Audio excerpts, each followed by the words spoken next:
My name is Auta Maisamari. I'm a lawyer and I practice law in Kaduna here. I'm also a politician. Contested election in the 2015 general elections for Member House of Representatives. There is trouble in my area, my chiefdom, which is called Kaninkon Chiefdom, in my district, which is Goska district, in villages under the Goska district, and that is Misisi, Pasakori, and Mailwan. They are all within Gidanwaya area. What happened was that sometimes in October, early October, to be precise, between 1st and 10th of October, some persons invaded our settlements, armed, and they came in, attacked people in Misisi, Mailwan, and Pasakore area. They killed the village head of Misisi and 9 other people.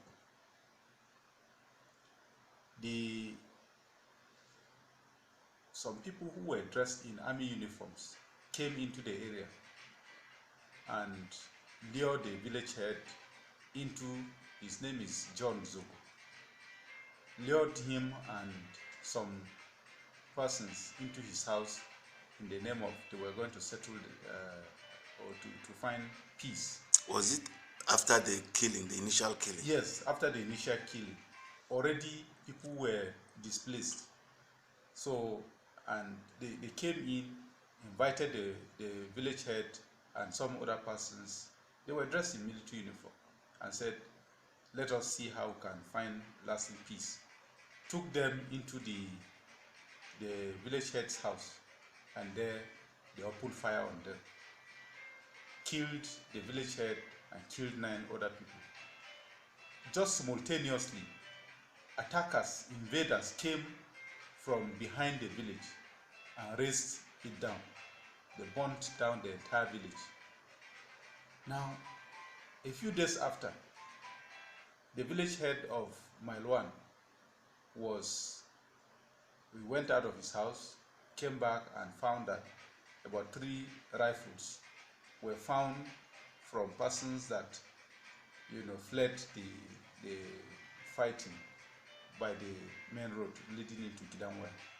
Took the rifles to the man's house, and when the man came, saw them, and observed that they were police rifles, and as a law-abiding citizen, decided, nobody compelled him, decided to take these rifles to the police as a law-abiding citizen.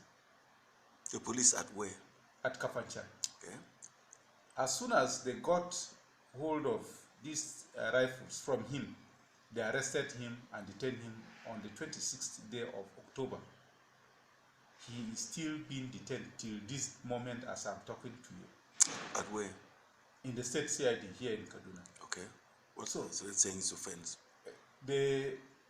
At the time they arrested him, they said that the 3 rifles that were found that he brought to them belonged to serving policemen, whom, according to them, are missing. So they are now saying it is either he produced those who brought the rifles to him, or that they would deem that he was the one that, arrested and killed these people. I mean, he's the one that got these people disappeared. So when he said, look, at the time they brought these rifles to me, I was not there. They just brought this. When I came back to the house, I discovered the rifles were brought to my house. Were the policemen killed, or? We don't. Nobody knows. Even the police authorities today, if you ask them, all they say is that they are missing. So, and when they were arresting the village head, it did not, occur to them that at least by way of courtesy, they needed to inform his district head by saying, we are taking sorry, the name of the village head is Luka Garba. Luka. Luka Garba. Okay. Now, they didn't find it important to inform his district head, that's the district head of Gosta, who is by name Moses Barde.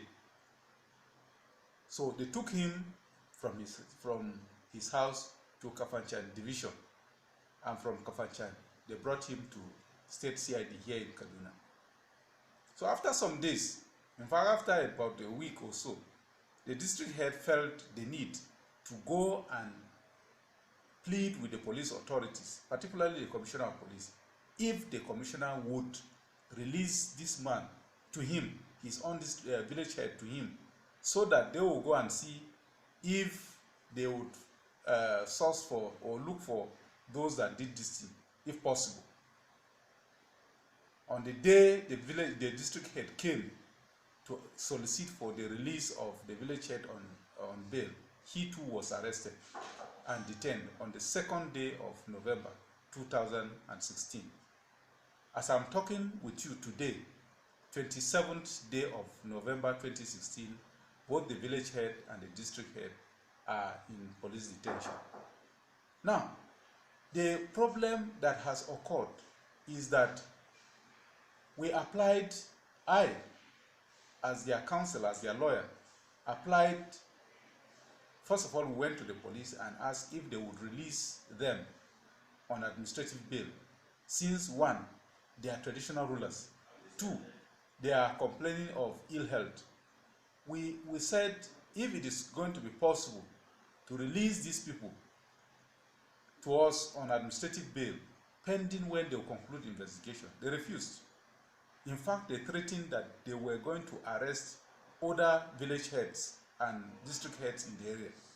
So when we saw this, we decided to file an action for the enforcement of their fundamental rights at the Federal High Court in Kaduna here. The matter was assigned to the judge of Federal High Court number 2. And there is a provision in the fundamental rights rules that said even before you serve the fundamental rights application on the respondent, you can apply for the bail of the person or persons that have been detained. And we did that. On the day we went to apply or to move our ex parte application for the release of these 2 guys, or 3 guys rather, in detention, the judge said because of the personalities involved, because Mr. President is one of the respondents, the federal government of Nigeria, the governor of Kaduna State, and the Inspector General of Police and the Commissioner of Police Kaduna State were made respondents. Instead of the judge to hear our application based on the fundamental rights enforcement procedure rules, he chickened out and said that they have been warned, that is, they judges have been warned not to grant ex parte application. I said, no, this is a special application. It's an exceptional one. And so we urge you to hear us. He said, no, we must put the other side on notice. I said, thank God, on the day we filed the application, we made arrangement and the respondents have been served. So if you insist that you will not hear us ex parte, then we urge you to fix the application on Monday, because it was on Thursday. Fix it on Monday, which would have been 1 whole week or 7 days as provided by the rules. He said no. Instead, what he did was to adjourn the case sine die. Adjourning a case sine die in law means adjourning it without a date. I say you are not being fair to us. Now, what has happened to that community during these times? Now, well, after all done, we had to withdraw that case, brought it back to the state high court. On the day the judge of the state high court, Justice Mohammed Bello, granted them bail, the police quickly filed a charge, and a first information report in the chief magistrate court alleging that offenses of kidnap and terrorism, and so made the case of these two gentlemen a little bit difficult. Now, while these people are here for committing no crime at all, the other villages that were not attacked hitherto, on Thursday and Friday this past week, the entire villages have been razed down by rampaging, armed, carrying persons whom we don't know. How many villages? What's the name of the villages? The villages are Mile 1 and Pasakori. Okay. They have persons dressed in military uniform, over 100. They came in, overwhelmed the few policemen and soldiers that were posted in that place, and got the entire villages burnt down. How many people were killed? The casualty figure now is not yet ascertained, because the number of the deaths keep increasing every day. How many? Just give a figure, approximately. For now, we have a figure of about 50 people dead. Okay. But that is on the conservative side. But okay. The figure is much more. Now, why we are so worried is because it looks as if there is no security in this state or in the area.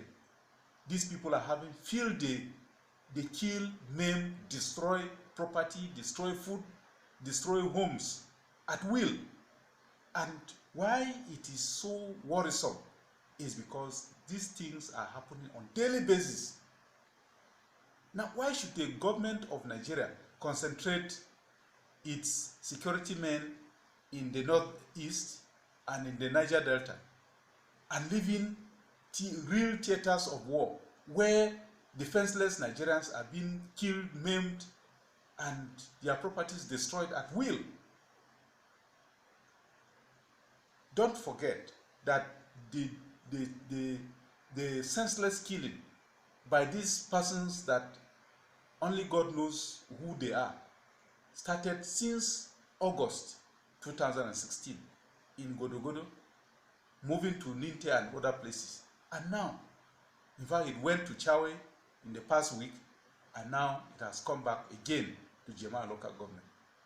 So, and worst of it, the seeming conspiracy of silence on the part of both federal and the Kaduna state government.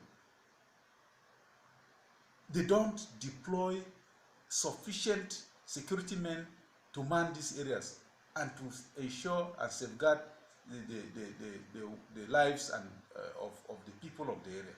This is our area of concern. All right, thank you. Thank you, sir.